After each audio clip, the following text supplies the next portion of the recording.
Hello प्यारे बच्चों।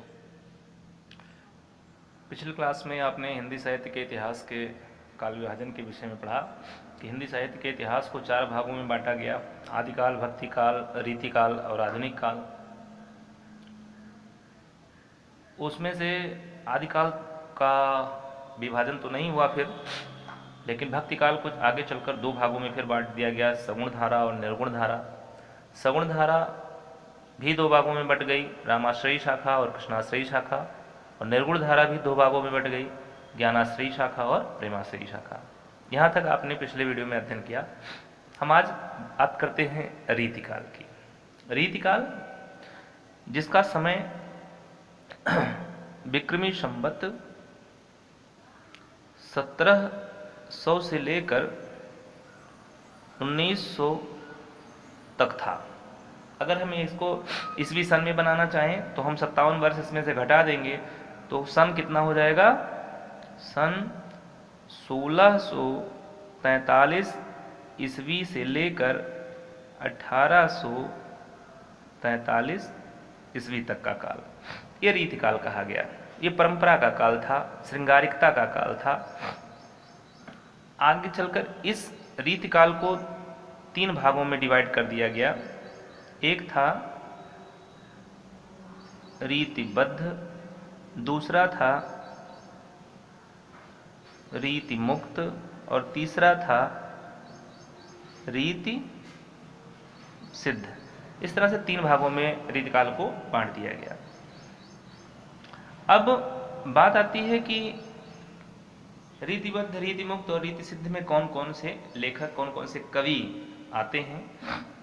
परीक्षा में आपको यही पूछा जाता है कि किन्हीं 2 रीतिबद्ध लेखकों के नाम, कवियों के नाम बताइए, किन्हीं 2 रीतिमुक्त कवियों के नाम बताइए या रीति सिद्ध कवियों के नाम बताइए।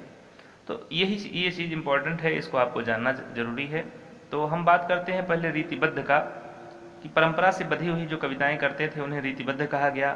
जो उससे मुक्त थे वो रीतिमुक्त में आए, और जो दोनों में कर सकते थे या दोनों में नहीं करते थे, अपनी मनमर्जी करते थे, उन्हें रीति सिद्ध कहा गया। तो रीतिबद्ध में देखिए सबसे पहले आते हैं चिंतामणि। चिंतामणि,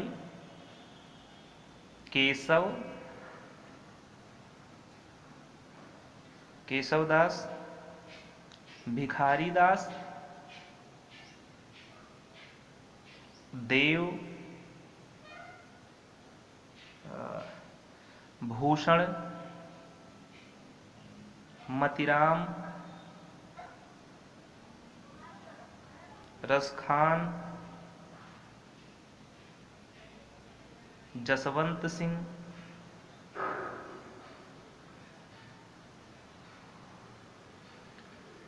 ये सभी लोग रीतिबद्ध में आते हैं। हम रीतिमुक्त की बात अगर करें तो रीतिमुक्त में 4 कवियों का नाम लिया जाता है। इसमें थे पहले घनानंद,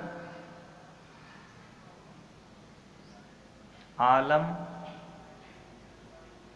बोधा और ठाकुर। ये 4 लोगों का नाम रीति मुक्त में आता है।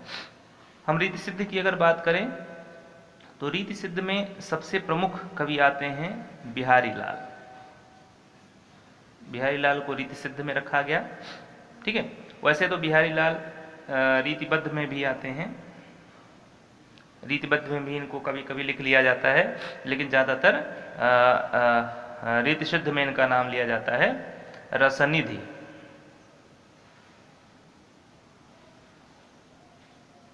रसनिधि और क्या नाम,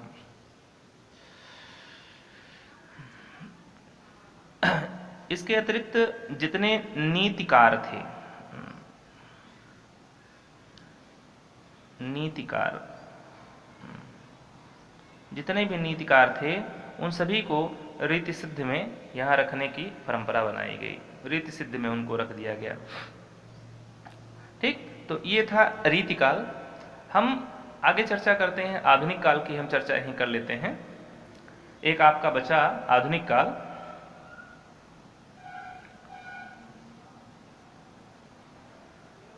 आधुनिक काल, अब इसका समय आप जानते हैं, विक्रमी संवत कहाँ से कहाँ तक था। विक्रमी संवत 1900 से लेकर अब तक ये जो समय था ये आधुनिक काल का समय माना जाता है, आधुनिक काल के अंतर्गत आता है। अगर ईस्वी सन में बनाएंगे तो ये हो जाएगा 1843 ईस्वी से लेकर अब तक का जो समय था ये आधुनिक काल के अंतर्गत आया। आधुनिक काल को आगे चलकर 4 भागों में इसे भी बांटा गया। ठीक है, 1 मिनट। हाँ, आधुनिक काल को 4 भागों में बांटा गया। सबसे पहला भाग जो था वो था भारतेंदु युग, भारतेंदु युग। दूसरा था द्विवेदी युग। तीसरा था छायावाद और चौथा था छायावादोत्तर। ठीक, इस तरह से इसे 4 भागों में बांट दिया गया। हम बात करते हैं भारतेंदु युग का। तो भारतेंदु युग का समय कब से कब था? आप जानते हैं भारतेंदु हरिश्चंद्र के नाम पर ही भारतेंदु युग का नाम भारतेंदु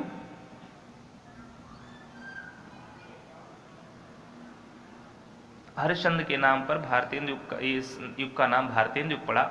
और इनका जन्म हुआ था सन 1850 ईस्वी में काशी में। लेकिन कोई भी बच्चा जब पैदा होता है उसी समय से लेकर को उस युग से उसका नामकरण नहीं हो सकता, बल्कि साहित्य में जब वह पदार्पण करता है, साहित्य में जब उसका कुछ योगदान होता है, तब हम उसको श्रेय दिया जा सकता है। जब भारतेंदु हरिश्चंद्र 18 वर्ष के हुए, 18 वर्ष के जब हुए, तो इन्होंने सबसे पहली पत्रिका निकाली थी कवि वचन सुधा, कवि वचन सुधा। और यहीं से भारतेंदु युग का श्री गणेश मान लिया जाता है। तो 1850 में जब हम 18 जोड़ेंगे तो 1800 हो जाएगा 68 ईस्वी से लेकर कहाँ तक? द्विवेदी युग तक। ठीक है, द्विवेदी युग कब से प्रारंभ मान लिया जाता है? 1900 ईस्वी तक। ठीक, ये भारतेंदु युग था। द्विवेदी युग की बात करें तो सन 1900 ईस्वी से लेकर 1918 ईस्वी तक का काल द्विवेदी युग था। यहाँ पर ध्यान देने की बात यह है कि द्विवेदी युग का नामकरण जो था ये आचार्य महावीर प्रसाद द्विवेदी के नाम पर, महावीर प्रसाद द्विवेदी के नाम पर इस युग का नाम द्विवेदी युग पड़ा। ठीक है, और महावीर प्रसाद द्विवेदी का युग पदार्पण इस युग साहित्य के क्षेत्र में वैसे तो पहले हुआ था, लेकिन सबसे बड़ी बात यह थी कि सन 1900 ईस्वी में, सन 1900 ईस्वी में एक पत्रिका निकाली गई थी जिसका नाम था सरस्वती पत्रिका। बड़ी ही महत्वपूर्ण पत्रिका है ये। ठीक है, ये 5 लोगों के सहयोग से निकाली गई थी। इसको हम अगले वीडियो में फिर बता देंगे, यहाँ वीडियो बहुत लंबा हो जाएगा, इसको बताएंगे। तो महावीर प्रसाद द्विवेदी ने सरस्वती पत्रिका का प्रकाशन स्वीकार किया था सन 1903 ईस्वी में। ठीक है, 1903 ईस्वी और 1922 ईस्वी तक इसका संपादन किया था।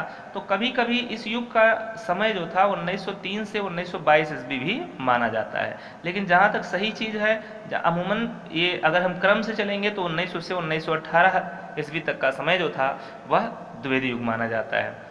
छायावाद की हम बात करें तो छायावाद 1918 ईस्वी से लेकर 1935 ईस्वी तक का काल छायावाद के नाम से जाना जाता है। और छायावादोत्तर की बात करें तो छायावादोत्तर जो था ये 1935 ईस्वी से अब तक का जो काल था ये छायावादोत्तर के अंतर्गत आता है। आगे चलकर छायावादोत्तर युग फिर 3 भागों में बंट जाता है। ठीक है, छायावादोत्तर भी 3 भागों में बंट गया। कौन कौन सा? प्रगतिवाद, प्रयोगवाद और नई कविता। नई कविता, ये 3 भाग में बंट गया। अब इसी 1903 से 35 का काल को लेकर यहाँ अब तक का काल जो था इसे हमें 3 भागों में डिवाइड करना है, बांटना है। ठीक है, प्रगतिवाद, प्रयोगवाद और नई कविता में। तो प्रयोगवाद का समय तो यहीं से शुरू होगा 1935 या 1900, कभी कभी 36 ले लिया जाता है। यहाँ 36 में छायावाद मान लिया जाता है। मुंशी प्रेमचंद की मृत्यु का समय था 36, अगर हम यहाँ 36 ही चलिए मान लेते हैं 36 मान लेते हैं, तो वहाँ 1936 ईस्वी से लेकर 1943 ईस्वी तक का काल जो था ये प्रगतिवाद के नाम से जाना गया। 1943 ईस्वी एक ऐसा समय था जब सबसे पहले अज्ञेय ने सच्चिदानंद हीरानंद वात्स्यायन अज्ञेय ने तार सप्तक, यानी एक नई पत्रिका आई, तार सप्तक का प्रकाशन किया। इंटर में ये आपके लिए बहुत इंपॉर्टेंट हो जाएगा तार सप्तक, इसके विषय में भी हम आपको बताएंगे। एक रहा, एक आपका सरस्वती अलग से बनाया जाएगा और दूसरा सरस्वती और दूसरा है तार सप्तक। यहाँ लिख देते हैं ताकि आपको याद भी रहे इस चीज़ को, कि दो चीज़ों के विषय में हम अगले वीडियो में हम चर्चा कर देंगे। ठीक है, तार सप्तक। और तार सप्तक का प्रकाशन 1943 ईस्वी में हुआ, तो 1943 ईस्वी से लेकर 1953 ईस्वी तक का काल जो था ये प्रयोगवाद के अंतर्गत रखा गया। और तीसरा नई कविता की बात अगर आए तो 1953 ईस्वी से लेकर कब तक, अब तक का जो समय चल रहा है ये नई कविता का समय चल रहा है। इस तरह से हम देखते हैं आधुनिक काल का भी विभाजन हो जाता है कि हिंदी साहित्य के इतिहास को पहले 4 भागों में बांटा गया, फिर आदिकाल, भक्तिकाल, रीतिकाल और आधुनिक काल। ठीक, भक्तिकाल को 2 भागों में बांटा गया, सगुण धारा, निर्गुण धारा। फिर सगुण धारा भी 2 भागों में बटी, कौन कौन से, रामाश्रयी शाखा, कृष्णाश्रयी शाखा। निर्गुण शाखा भी 2 भागों में बटी, एक था ज्ञानाश्रयी शाखा, एक प्रेमाश्रयी शाखा। आगे चलकर रीतिकाल की अगर हम बात करें, रीतिकाल 3 भागों में बटा, रीतिबद्ध, रीतिमुक्त और रीति सिद्ध। ठीक है, इनमें कवियों को हमने बताया।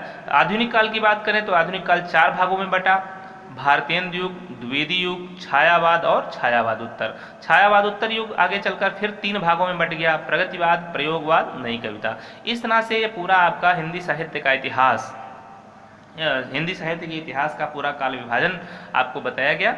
अगले वीडियो में हम फिर चर्चा सरस्वती और तार सप्तक के विषय में करेंगे विस्तार से, कि सरस्वती पत्रिका का प्रकाशन कैसे हुआ, किसने किया, कौन कौन इसका संपादक था। ठीक है, क्या क्या था इसमें, और तार सप्तक का प्रकाशन कब हुआ, इसमें कितने तार सप्तक प्रकाशित किए गए, कौन कौन से कवि इसमें आते हैं। ठीक है, इसकी चर्चा हम अगले वीडियो में करेंगे। इसमें बस इतना ही, धन्यवाद।